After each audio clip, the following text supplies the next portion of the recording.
Nous observons le monde pour le comprendre et pour pouvoir y évoluer. L'intelligence nous a permis de forger les outils pour comprendre l'infiniment petit et l'infiniment grand. Depuis plus d'un siècle, psychologues, biologistes, généticiens et neuroscientifiques la dissèquent, l'analysent, la mesurent. Nous avons inventé les ordinateurs, marché sur la Lune. Mais contrairement à ce que nous pourrions croire, notre intelligence individuelle n'augmenterait pas. Aujourd'hui, la science explore les différentes facettes de notre intelligence. Mais les scientifiques savent-ils vraiment ce qu'est l'intelligence ?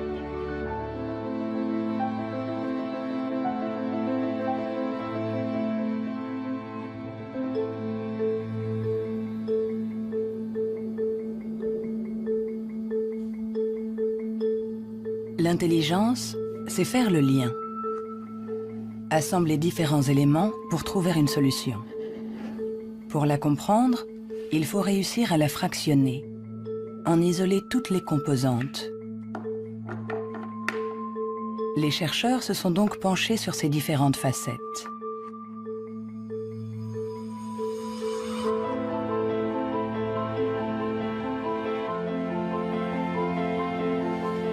Pour mesurer l'intelligence, une des premières idées a été de mesurer la vitesse à laquelle le cerveau réagit.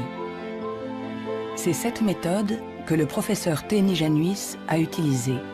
Il a comparé notre temps de réaction avec celui de nos ancêtres. Et les résultats de son étude ne sont pas en notre faveur.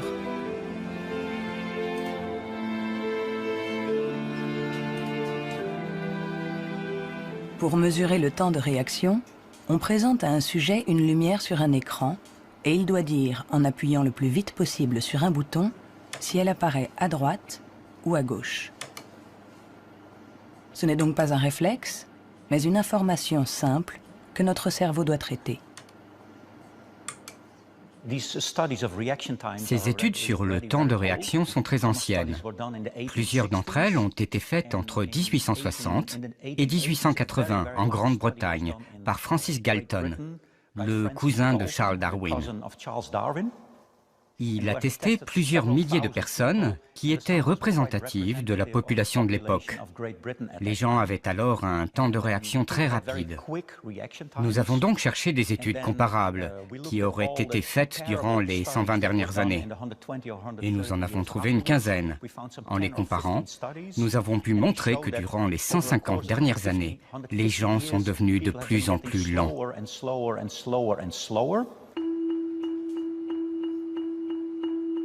Pour le professeur Teni Januis, intelligence égale vitesse.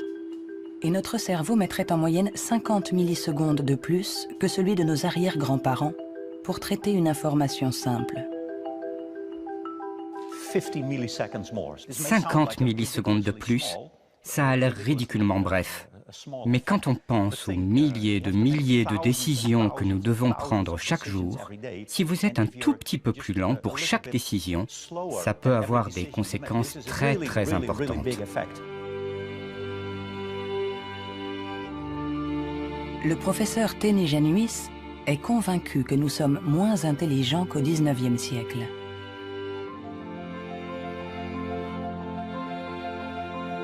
Il en voit la preuve dans l'incroyable inventivité de cette période, marquée par une explosion des innovations, de la créativité, des idées.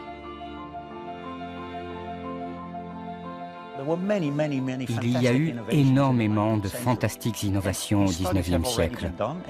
Des études ont montré que le nombre d'inventions par habitant était 4 fois plus important qu'aujourd'hui. Le professeur Teni Januis pense que notre intelligence est en panne. Elle décline depuis au moins 150 ans.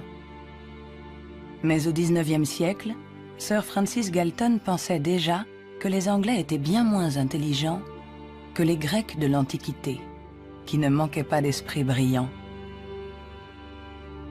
Alors, Qu'en est-il des prédécesseurs des Grecs, les hommes préhistoriques? Eh bien, il est extrêmement difficile de mesurer leur intelligence. Pourtant, à l'Institut Max Planck de Leipzig, on essaye de répondre à cette question en reconstituant le cerveau de nos ancêtres de la préhistoire.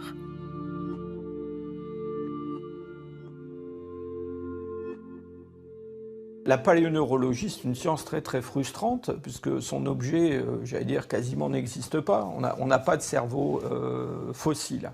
Ce qu'on a essentiellement, c'est la boîte dans laquelle ce cerveau était contenu.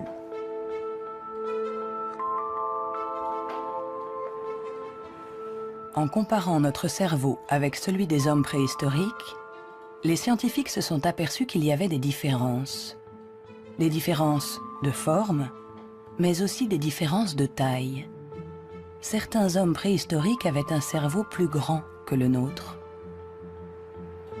Quand on sait que tout ce que nous sommes, tout ce que nous pensons, nos souvenirs, notre personnalité, nos émotions, notre langage, tout dépend essentiellement de cet organe, alors est-ce que l'intelligence est directement liée à la taille?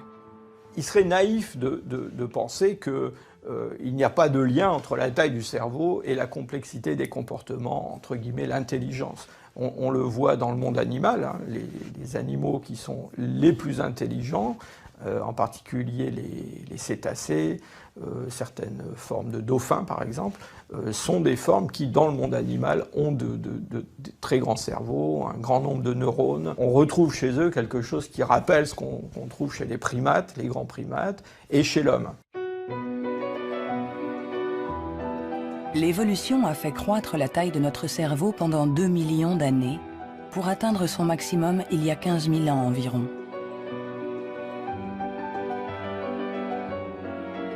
L'homme de Cro-Magnon, qui a peint les murs de la grotte de Lascaux il y a quelques 17 000 ans, était un Homo sapiens, comme nous. Mais de tous les Homo sapiens, il est celui doté de la plus grosse cervelle. En effet, la taille de notre cerveau aurait diminué par rapport à celui de notre ancêtre. Et pour certains chercheurs, nous serions moins intelligents que lui. Mais cette théorie est loin de faire l'unanimité.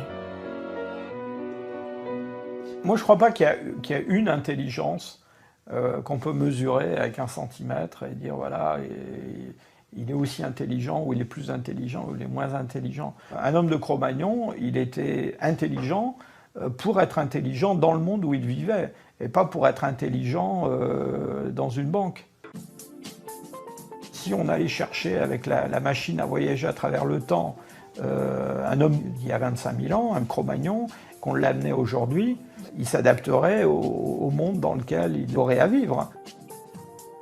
Historically, you guys have struggled to adapt. Yeah, right. Walking upright, discovering fire, inventing the wheel, laying the foundation for all mankind. You're right. Good point. Sorry we couldn't get that to you sooner.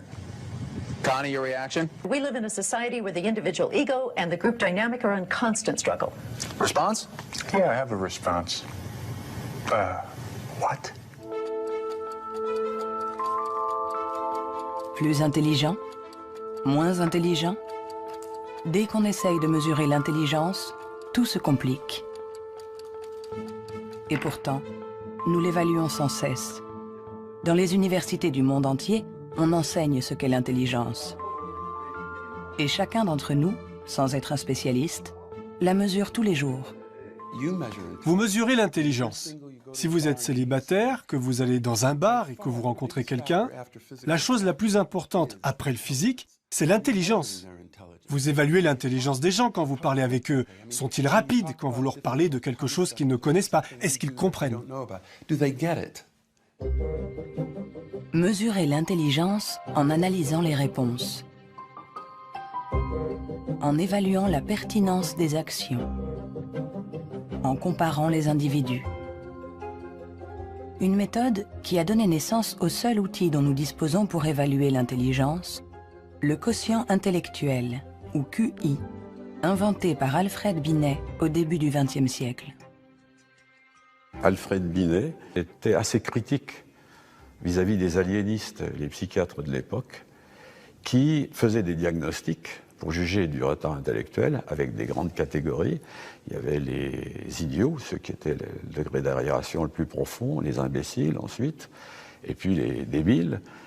Et Binet trouvait que leurs critères étaient tout à fait contestables, très vagues, différents d'un psychiatre à l'autre. Il estimait qu'il fallait avoir des critères objectifs, qu'il fallait mettre au point une sorte d'instrument d'évaluation qui s'appuie sur des critères scientifiques.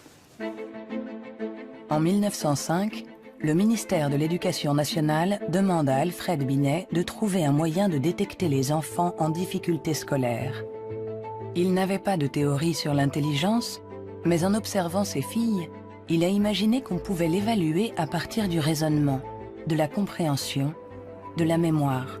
Ce qu'il a cherché à faire, finalement, c'est à trouver pour chaque âge les problèmes qui sont caractéristiques de cet âge. Par exemple, en leur présentant une image, en leur demandant qu'est-ce que ça représente.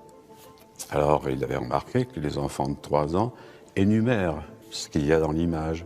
Il y a un monsieur, une dame, un banc, un arbre. Que vers 7-8 ans, ils la décrivent, l'image. C'est un monsieur et une dame qui sont assis sur un banc. Et puis, vers 12 ans, ils l'interprètent. Ce sont des malheureux, ou le monsieur est malade, des choses de ce genre. C'est ainsi que Binet met au point avec Théodore Simon le premier test d'intelligence. Le QI classique, ou en âge mental, est né. C'est le rapport entre l'âge mental, donné par le résultat du test, et l'âge réel de la personne. On multiplie ce chiffre par 100 pour obtenir le QI. Si un enfant de 10 ans réussit les épreuves des enfants de 12 ans, alors il sera en avance et il aura un QI de 120. L'idée, ça a été de rapporter la performance d'un individu à la performance de ceux qui lui sont comparables, c'est-à-dire qui sont exactement dans la même catégorie d'âge, de la même culture, etc. Et on va avoir évidemment toute la distribution, toute la répartition des scores dans le test à un âge donné. Le QI, c'est juste la position d'un individu par rapport aux performances des gens qui sont comme lui, c'est-à-dire qui ont le même âge que lui. Nous accordons au QI un pouvoir exagéré, parce qu'il prétend évaluer cette qualité si particulière qu'est l'intelligence. Difficile dès lors de résister à la tentation de s'évaluer, de se comparer. Ce qui est un peu catastrophique, c'est ce qu'on voit actuellement sur des sites internet où on vous permet de calculer votre QI. Et alors je pense que des gens, ils font ça, ils se retrouvent avec un chiffre et ils vont l'interpréter, si par exemple ce chiffre n'est pas bon, en se disant qu'ils ne sont pas intelligents. C'est absolument ridicule et catastrophique. Le 2. Il est ridicule de croire qu'un chiffre peut résumer quelqu'un. Le 4. Le 3. Les vrais tests de QI se font chez des psychologues agréés. Le 2. Car il faut savoir les interpréter en les mettant en rapport avec le passé d'un individu, son présent. Le 2 ou le 3. Sa personnalité. Le QI permet d'évaluer l'intelligence, de comparer les individus. Mais nous permet-il de savoir si notre intelligence a évolué depuis que Binet l'a inventé il y a plus d'un siècle? Réussissons-nous mieux aujourd'hui les tests de QI? C'est en Nouvelle-Zélande qu'on a apporté pour la première fois une réponse à cette question. C'est ici que James Flynn a fait une découverte surprenante que les scientifiques du monde entier ont baptisé l'effet Flynn. L'effet Flynn, c'est la découverte que pour toutes les nations qui sont entrées dans l'ère industrielle, il y a eu des gains importants dans les tests de QI. J'ai regardé tous les types de tests de QI dans 40 pays. comme en France, en Hollande, en Norvège, partout où il y avait des appelés au service militaire. On leur donnait exactement le même test chaque année, et les gains sont évidents. Il y a 1 ou 2 générations, les gens avaient en moyenne 30 réponses justes sur 60, alors qu'aujourd'hui, ils en ont 45. Après avoir passé au crible des dizaines et des dizaines d'études, James Flynn a montré que depuis plus de 60 ans, nous réussissons mieux les tests de QI. Est-ce que cela signifie que nous serions devenus plus intelligents que nos grands-parents? Un changement de QI ne signifie pas forcément un changement d'intelligence. Un exemple simple pour le comprendre, vous faites passer le test d'intelligence une première fois aujourd'hui. Vous le redonnez au même sujet demain. Il y a un effet d'apprentissage, il va réussir un peu mieux, il va avoir des scores un peu meilleurs. Ça ne veut pas dire qu'il est devenu plus intelligent, ça veut juste dire qu'il est un peu plus familier avec la façon de passer le test. L'augmentation du QI est due en grande partie à l'environnement. Une meilleure nourriture, une meilleure éducation. Notre QI augmenterait de 2 à 3 points par année d'école supplémentaire et la durée de scolarisation est passée en moyenne de 6 ans au début du XXe siècle à 11 ans aujourd'hui dans les pays industrialisés. Tous ces effets se sont additionnés et ont fait augmenter les scores de QI. Quand vous passez un test aujourd'hui, vous y êtes préparé dans la mesure où toute une série de facteurs vous ont donné la capacité d'utiliser votre logique de manière abstraite. C'est pour ça que vous pouvez regarder une suite de nombres et deviner le suivant.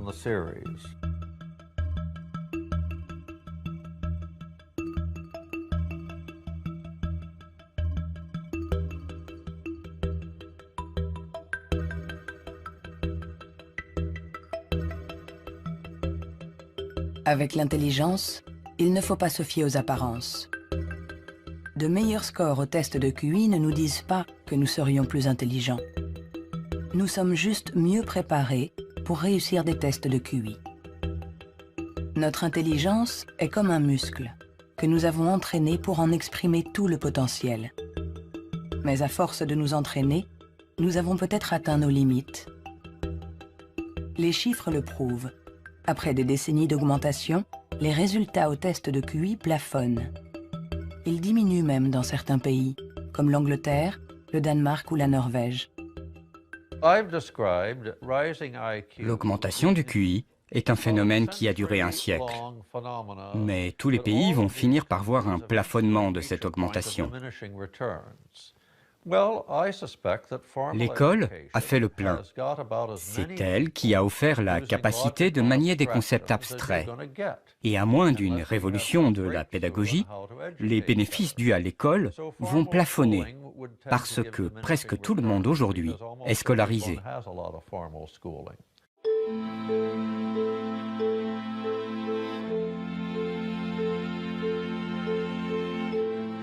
Un QI qui stagne. Des cerveaux plus lents, plus petits. Où en est notre intelligence?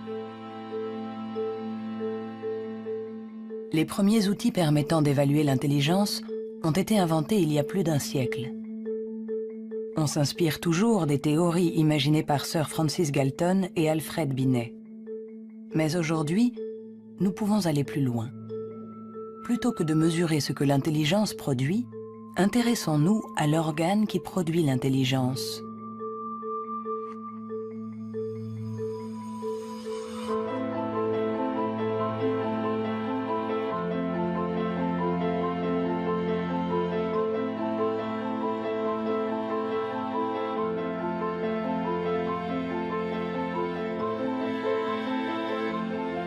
Richard Ayer est psychologue et neuroscientifique à l'Université de Californie, Irvine. Depuis plus de 30 ans, il essaie de savoir à quoi ressemble un cerveau intelligent. Grâce aux progrès faits par l'imagerie cérébrale ces dernières années, il cherche, avec son collègue le professeur Rex Jung, où, dans le cerveau, se niche l'intelligence. Nous regardons le cerveau de Richard Ayer, un très joli cerveau. Le docteur Ayer est une personne brillante, intelligente, et nous voyons toutes les régions qui sont le support de son intelligence.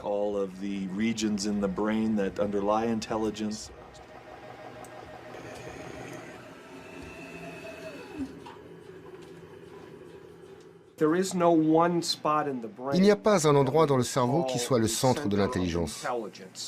Les gens pensaient qu'il y avait un centre de l'intelligence à l'avant. Mais les recherches ont montré que lorsqu'on fait des tests d'intelligence à l'intérieur d'un scanner, on peut voir que la communication entre l'avant et l'arrière est très importante pendant que l'on résout les problèmes. Le professeur Ayer a été l'un des pionniers dans l'utilisation des techniques de neuroimagerie moderne. Sa première étude date de 1988. On n'avait alors jamais utilisé ces outils dans les recherches sur l'intelligence.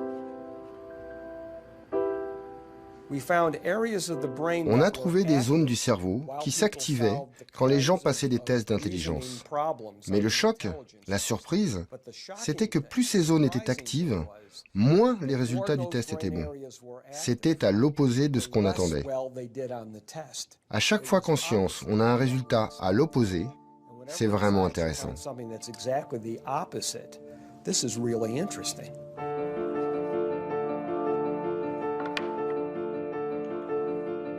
Un cerveau intelligent n'est pas un cerveau qui fonctionne plus, mais au contraire, un cerveau qui fonctionne moins.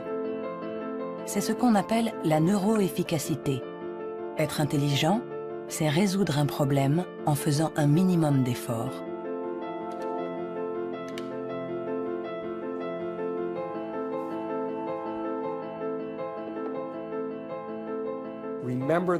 Souvenez-vous de la première fois que vous avez conduit une voiture. Le premier jour, dans un grand parking vide, avec quelqu'un assis à côté, et vous tournez le volant et vous pensez « Maintenant, il faut que je freine ». Mais aujourd'hui, vous conduisez au milieu de la circulation dans une ville que vous ne connaissez pas, et malgré ça, vous pouvez discuter avec quelqu'un. Votre cerveau est bien plus efficace pendant que vous conduisez. Donc, les hauts niveaux d'intelligence ne sont pas forcément liés à un cerveau qui travaille plus, mais à une transmission plus efficace de l'information entre les zones importantes du cerveau. Lorsqu'on pense à un processus aussi complexe que l'intelligence, il faut imaginer que le cerveau est comme un orchestre avec différentes sections. Mais le vrai mystère, c'est comment ces sections interagissent. Parce que pour autant que nous le sachions, il n'y a pas de chef d'orchestre. Si le cerveau est un orchestre, alors l'intelligence est la musique.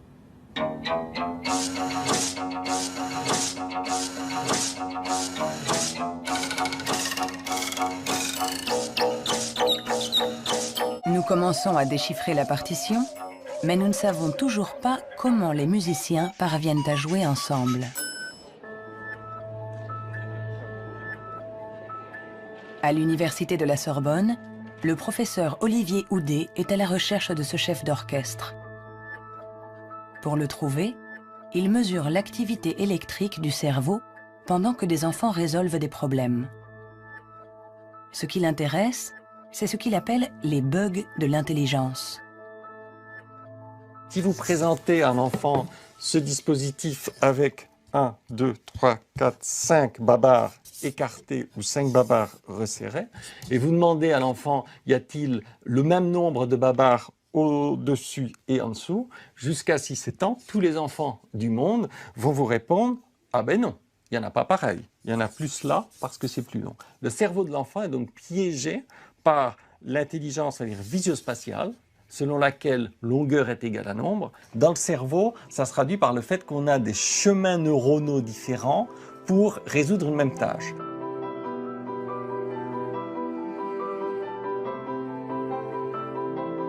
Compter ou mesurer. Il y a toujours plusieurs solutions à un problème. Et notre cerveau est sans cesse en train de lutter pour inhiber les mauvaises stratégies. Nous, ce qu'on montre ici, et c'est ça la découverte et l'originalité de notre laboratoire, est que l'inhibition, c'est sans doute le processus clé et positif de l'intelligence, parce que c'est elle qui nous permet de résister à nous-mêmes, en quelque sorte. Résister à nous-mêmes, c'est apprendre à contrôler les interférences qui viennent perturber notre intelligence. Le test de Stroop est une des méthodes pour observer ces interférences. Il consiste à donner la couleur d'un mot, mais attention, sans le lire. Bleu, jaune, rouge, jaune, vert, rouge, vert, vert, rouge, vert, jaune, jaune, rouge, jaune, jaune, rouge. jaune, rouge, jaune, jaune, Rouge, vert, rouge, jaune, bleu.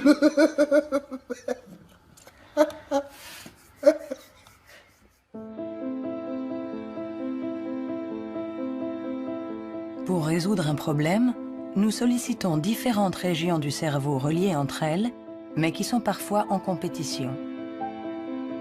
Mais comment ces différentes zones communiquent-elles?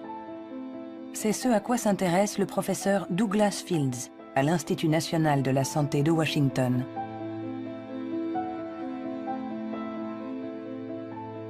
Le cerveau est fait de deux sortes de tissus, la matière blanche et la matière grise. Tout le monde a entendu parler de la matière grise. C'est là où se trouvent les neurones, sur une couche à la surface du cerveau. Mais en dessous, il y a des milliards de connexions, de câbles, des axones qui connectent les neurones. Et c'est blanc parce que ces axones ont une gaine isolante formée d'une membrane qui est de la myéline.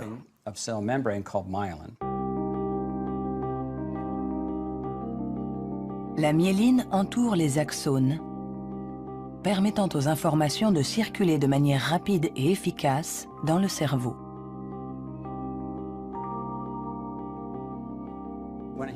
Quand un enfant naît, son cerveau n'est pas mature. Ses fonctions sont minimales. Un bébé ne peut quasiment rien faire. Il ne peut pas se nourrir, il ne voit pas vraiment, il ne sait pas marcher ni redresser la tête. C'est parce que notre cerveau est façonné en permanence par notre environnement. Et une des choses les plus intéressantes avec la myéline, c'est qu'elle se forme après notre naissance. La myéline est essentielle pour que l'information circule de manière efficace dans le cerveau. Elle est donc essentielle pour notre intelligence. Mais aujourd'hui, la formation de la myéline est perturbée. Barbara Demnex, endocrinologue au Muséum d'histoire naturelle de Paris, a montré comment notre intelligence est menacée par un des fléaux majeurs du XXIe siècle, la pollution. Quel que soit l'endroit où vous vivez dans le monde, vous allez être exposé à des centaines de produits chimiques qui vont interférer avec l'hormone thyroïdienne. Cette hormone est produite par la glande thyroïde qui se trouve à la base du cou chez l'homme. Elle est nécessaire au développement du cerveau depuis les premières étapes du développement du fœtus jusqu'à un âge plus avancé, comme le mien, pour assurer le maintien de fonctions, comme la myélinisation. L'Autorité européenne de sécurité des aliments a analysé 297 pesticides. Plus d'une centaine d'entre eux perturbent le fonctionnement de l'hormone thyroïdienne. Tout comme le bisphénol A, les PCB, les retardateurs de flamme. Des produits chimiques avec lesquels nous sommes en contact tous les jours. L'équipe de Barbara Demnex a montré qu'ils ont la particularité de bloquer les récepteurs spécifiques de l'hormone thyroïdienne sur chacune des cellules de notre cerveau. Et les effets sont considérables. Ce sont des preuves solides. On a regardé, les scientifiques ont regardé, les niveaux d'exposition chez les femmes qui ont des enfants.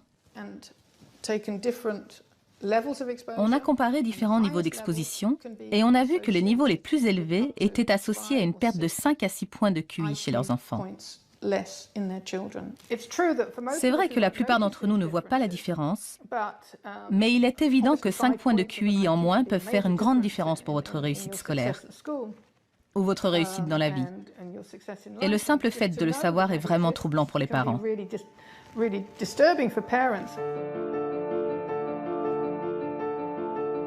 Notre intelligence nous a permis de créer un monde complexe, au prix de la dégradation de notre environnement. Et nous pourrions en payer le prix si cette dégradation perturbe la formation de notre cerveau, en agissant sur la myéline par exemple. Mais si ce phénomène se confirme, comment le gérer? Pendant plus d'un siècle, on a pensé que tous nos processus mentaux n'étaient dus qu'à l'activité électrique des neurones. Mais aujourd'hui, les neurobiologistes ont commencé à explorer un nouveau continent. Il n'y a que 15% des cellules du cerveau qui sont des neurones. Le reste, qui représente 85%, ne communique pas grâce à l'électricité. On l'appelle la glie. De nouvelles méthodes nous ont permis de voir avec surprise que les cellules gliales communiquent entre elles et avec les neurones. On est à la pointe des recherches sur le cerveau, car il y a là un changement fondamental dans la manière dont on pense que le cerveau fonctionne au niveau cellulaire. Les cellules gliales, des cellules bien plus nombreuses que les neurones et qui forment leur environnement. Certaines fabriquent la myéline. D'autres nourrissent les neurones et les protègent. On les appelle les astrocytes. Et une découverte inattendue a montré que les astrocytes jouaient un rôle dans l'intelligence. Tout a commencé avec un génie. En avril 1955, au Princeton Hospital du New Jersey, Thomas Harvey, médecin pathologiste, est en charge de l'autopsie de Albert Einstein. Et ce 18 avril, à 8 h du matin, il décide de voler le cerveau de celui que nous considérons comme l'incarnation du génie. Il espérait, en examinant le précieux organe, percer les secrets de l'intelligence. Après l'avoir conservé caché chez lui pendant 27 ans, il autorisa d'autres scientifiques à l'examiner. Et ils découvrirent quelque chose dans le cerveau d'Einstein qui était peut-être le secret de son intelligence. Le cerveau d'Albert Einstein a été examiné pour voir ce qui le rendait plus intelligent. Et il n'y avait pas de différence sur le nombre de neurones, sur la taille des neurones, il n'y avait rien. Mais son cerveau avait plus d'astrocytes. Et beaucoup de gens se sont intéressés au rôle joué par les astrocytes dans l'intelligence. Les astrocytes. Des cellules gliales identifiées il y a plus d'un siècle. Mais ces dernières années, les scientifiques se sont aperçus que leur rôle était plus complexe que ce qu'ils imaginaient.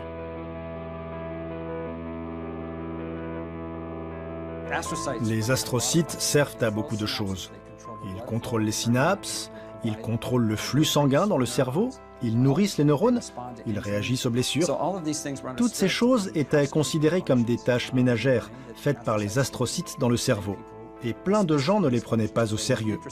Jusqu'à ce qu'on réalise que ces tâches ménagères font que l'astrocyte contrôle le neurone.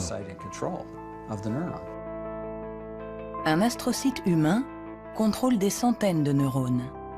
Bien plus que ce que peut faire un astrocyte de souris, par exemple. En se basant sur cette observation, une équipe de l'Université de Rochester a mis au point une expérience fascinante. Pour mieux comprendre l'intelligence humaine, ils ont décidé de lui faire franchir la barrière des espèces. Ils ont greffé des astrocytes humains dans le cerveau de souris.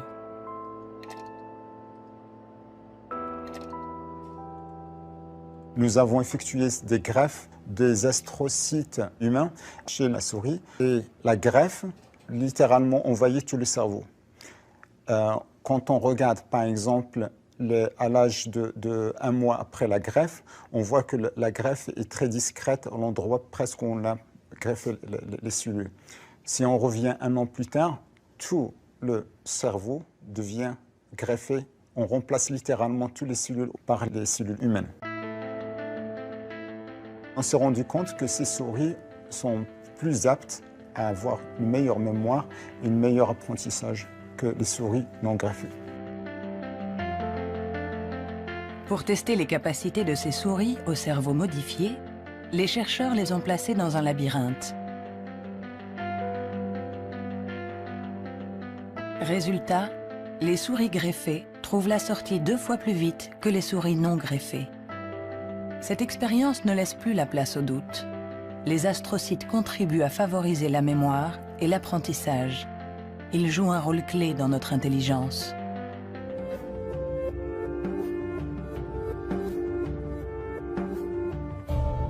L'intelligence se reflète dans le fonctionnement du cerveau. Mais comment expliquer les différences d'intelligence de nos collègues, de nos amis, de nos parents? Ont-ils plus de matière blanche, moins d'astrocytes, des neurones plus rapides? Ce qui est à l'origine de nos capacités se trouve en partie dans nos gènes. Robert Plomine est généticien comportementaliste. Dans le cadre de ses recherches, il a regardé grandir des milliers d'enfants. Grâce à eux, il espère pouvoir trouver les gènes qui influent sur l'intelligence. Les gens demandent souvent dans quelle mesure l'intelligence est déterminée par les gènes. Mais tout d'abord, il faut insister sur le fait que le mot « déterminé » n'est sans doute pas le bon. On devrait dire « influencé ». C'est comme pour la taille, elle est liée aux gènes, mais pas déterminée par eux. Si vous êtes grand, il est probable que vos enfants seront plus grands que la moyenne. Mais s'ils sont mal nourris ou s'ils sont malades, ils seront peut-être plus petits. Ce n'est pas déterminé, c'est influencé. Pour l'expliquer différemment, les gènes nous donnent un potentiel et l'environnement permet de l'exprimer.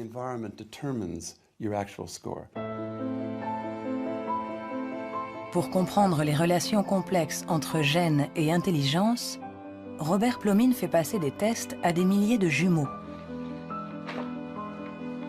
Les vrais jumeaux ont ceci de particulier que ce sont des clones. Ils partagent exactement les mêmes gènes. Ils sont identiques en tout point. Mêmes cheveux, mêmes yeux. Mais ont-ils les mêmes résultats au test d'intelligence? La réponse est oui. Leurs résultats sont plus proches que ceux d'un frère et d'une sœur. C'est la preuve que même s'ils ne sont pas les seuls déterminants de l'intelligence, les gènes jouent un rôle crucial. La plupart des pays dans le monde, plus de 100 pays, disposent maintenant de registres de jumeaux, car ils reconnaissent l'importance de la méthode des jumeaux pour estimer l'influence des gènes. La prochaine étape de nos recherches est d'essayer de trouver les gènes responsables de l'intelligence. Pour cela, Robert Plomine utilise des puces à ADN capables de détecter plus d'1 million de marqueurs génétiques. En comparant l'ADN de tous ceux qui ont eu de bons résultats au test, il cherche à voir si certains gènes apparaissent plus fréquemment.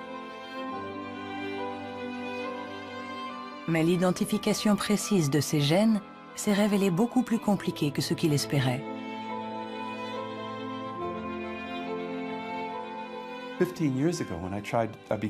Il y a 15 ans, quand j'ai commencé à essayer de trouver les gènes de l'intelligence, personne n'imaginait que ce serait aussi difficile. On a identifié plus de 300 gènes qui influent sur l'intelligence. Et le problème, c'est qu'on en a identifié seulement 1%.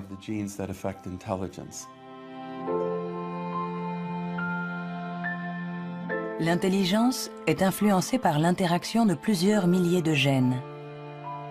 Ils forment un réseau d'une complexité inouïe, d'autant plus qu'ils produiraient des effets différents selon la région du cerveau où ils s'expriment. Avant, on imaginait le fonctionnement du cerveau en termes de zones. Cette zone gère le langage, celle-ci fait autre chose. Le corps calleux relie les hémisphères. Beaucoup de gens aujourd'hui ont réalisé que c'était une fiction, que le cerveau agissait de manière plus globale.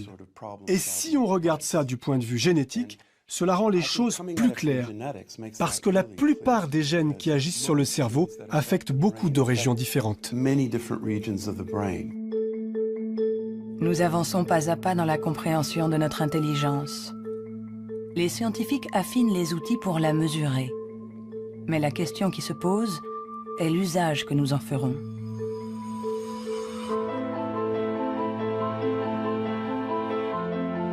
L'intelligence est ce qui prédit le mieux notre niveau d'études, notre emploi. Par conséquent, parler de l'intelligence de quelqu'un n'est pas anodin. On donne une valeur, on classe, on hiérarchise, avec tous les risques de dérapage que cela comporte. L'erreur de raisonnement, c'est de considérer que l'intelligence serait essentiellement héréditaire. Et ça a conduit effectivement à des dérives qui sont tout à fait ridicules, je dirais, absolument ridicules. Pour en donner un exemple, en 1924, je crois, une loi a été votée aux États-Unis qui restreignait l'immigration, qui mettait des quotas pour l'immigration, parce que dans les tests, ils avaient en moyenne des résultats moins bons. Et donc, ils étaient supposés être héréditairement moins intelligents. Il fallait qu'ils en viennent moins aux États-Unis pour ne pas faire baisser la moyenne. On les accueillait, vous savez, dans Ellis Island, cette petite île qui est en face de New York, et pas mal d'entre eux ont été renvoyés, et notamment ceux qui, dans les années 30, commençaient à sentir la montée du nazisme, je pense aux Juifs de l'Europe de l'Est, par exemple, et qui ont été refoulés pour des raisons absolument idiotes. On a longtemps cru qu'on ne pouvait pas échapper à ses origines. Notre hérédité était supposée contrôler nos vies. La science, depuis, nous a heureusement éloignés de cette vision déterministe. Mais l'intelligence est un sujet à part, un sujet si sensible que les faux pas et les excès ont marqué son histoire. William Shockley, physicien visionnaire, prix Nobel pour sa découverte du transistor, se montra moins brillant lorsqu'il décida de se pencher sur l'étude de l'intelligence. Dr. Shockley, if you could answer it yes or no, I would appreciate it. Do you believe that black people are inferior in intelligence because of their heredity? What I say is this. My research leads me, and it's a tragic conclusion, really, my research leads me inescapably to the opinion that the major cause of the American Negro's intellectual and social deficits is hereditary and racially genetic in origin, and thus not remediable to a major degree by practical improvements in environment. Then what do you see as the solution to the problem? I would propose that you would offer a bonus to everyone to be sterilized. The offer is based upon the best estimates, best scientific estimates that one can have of any genetically carried disabilities. 1974, c'était tout juste hier, une époque pas si lointaine où certains se servaient du QI pour justifier des théories racistes, pour exclure ceux qui étaient différents. Joseph Chovanec est atteint du syndrome d'Asperger, une forme d'autisme qui peut cohabiter avec un QI élevé. Diplômé de Sciences Po, docteur en philosophie, écrivain. À 6 ans, il ne disait pas un mot. Aujourd'hui, il parle 7 langues, dont l'hébreu, l'arabe, le perse et l'azerbaïdjanais. Je fais partie de ces enfants qui étaient promis à la poubelle. Pendant très longtemps, on nous a dit que les personnes autistes étaient déficientes intellectuelles. On a posé presque comme synonyme déficience intellectuelle et autisme. Alors qu'aujourd'hui, on sait bien que ce n'est pas le cas. Chaque société humaine a besoin d'un certain nombre de hiérarchies, a besoin que les gens se démarquent un peu des autres. Et on a tendance à résumer un peu tout par un critère unique. Aux États-Unis, ce qui fait, j'allais dire, les qualités humaines et les hiérarchies, c'est le QI. En France, c'est tel ou tel concours administratif. Sous la Chine impériale, c'était les fameux concours de mandarinat. Mais tout ça, ça repose sur une idée centrale qui est fausse, à savoir qu'il y aurait une échelle unique de l'humanité. Et forcément, celui qui prône ce genre de théorie se place lui-même tout au sommet. C'est toujours comme ça. L'intelligence comme échelle unique de l'humanité. Mais peut-on résumer l'humain à une seule dimension? Peut-on réduire l'homme à sa seule intelligence, alors que l'intelligence elle-même a de multiples facettes?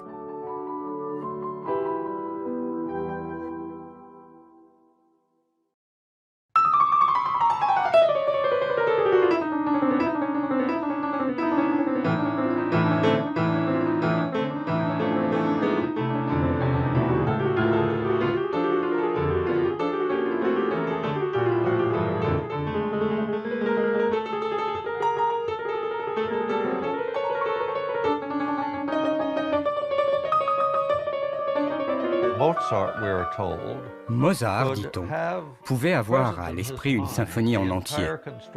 Si vous suivez une symphonie, vous devez suivre son développement dans le temps. Mais lui, il avait conscience de sa globalité.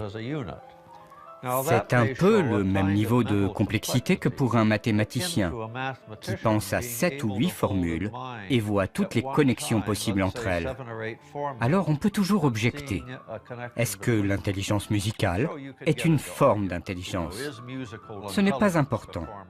Ce qui est important, c'est que ça existe, et que ceux qui l'ont n'ont pas obligatoirement de grand QI.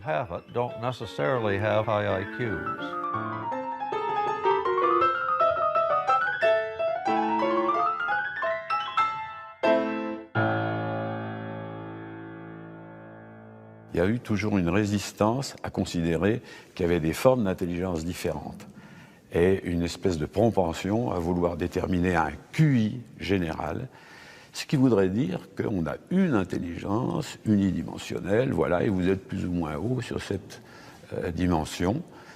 Et la conception contradictoire, c'est qu'il y a plusieurs formes d'intelligence et en réalité, vous pouvez être assez haut sur une des dimensions de l'intelligence, sur un de ces aspects, et puis assez bas sur un autre. Le débat est aussi ancien que les premières études sur l'intelligence.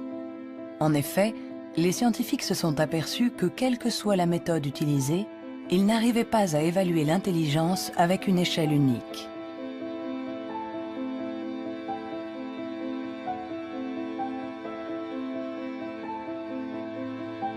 À l'Université du Nouveau-Mexique, le professeur Rex Jung est convaincu que pour résoudre n'importe quel problème, nous utilisons différentes manières de raisonner, que ce que nous appelons intelligence n'est que l'une d'entre elles.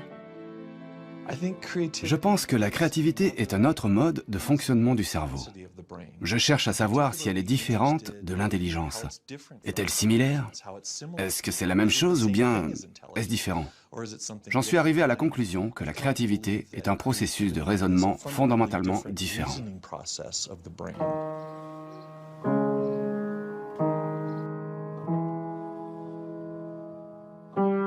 Déchiffrer une partition, c'est être intelligent en utilisant nos connaissances.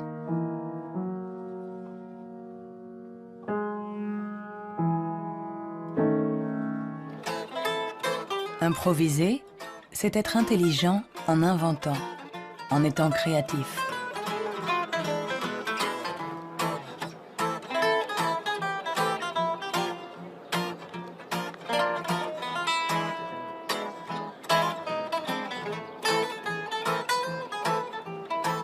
Un musicien peut être à la fois intelligent et créatif. Un sujet d'étude idéal.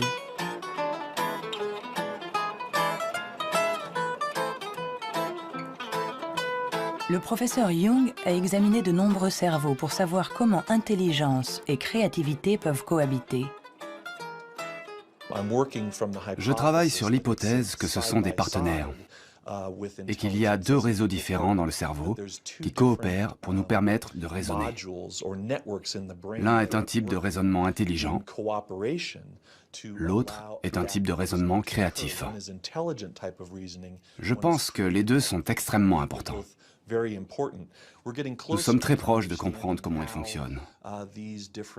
Notre théorie est que le réseau de l'intelligence se situe plutôt à la surface du cerveau.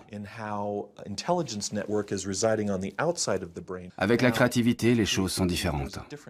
Elle dépend principalement du réseau du mode par défaut. Le réseau du mode par défaut est un réseau qui se trouve plutôt au milieu, à l'intérieur du cerveau. Et ces deux réseaux échangent en permanence des informations pour nous permettre de résoudre les problèmes posés par le monde qui nous entoure.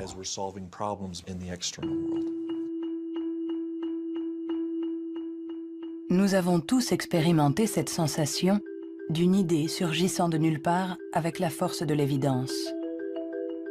Ce que nous révèlent les neurosciences, c'est que ce mode de raisonnement, ce mode inventif, créatif, est un mode de raisonnement à part entière. Peut-on être intelligent sans être créatif? Ou créatif sans être intelligent? La question a elle-même un sens. Pour évoluer intelligemment dans le monde, n'avons-nous pas besoin de toutes les ressources de notre esprit ? On ne peut pas être créatif en physique, par exemple, si on n'a qu'une éducation physique. Pour être créatif en physique, il faut une autre éducation et ensuite se retrouver dans un univers étranger et réutiliser des trucs et astuces, des mécanismes mentaux qu'on a appris ailleurs. Hein. Et le drame de la recherche stérile, c'est la recherche qui ne connaît que sa petite chapelle, où il n'y a ni import ni export de données. Hein. Par contre, tous ceux qui ont été créatifs, ce sont des gens qui ont importé des idées d'un univers autre.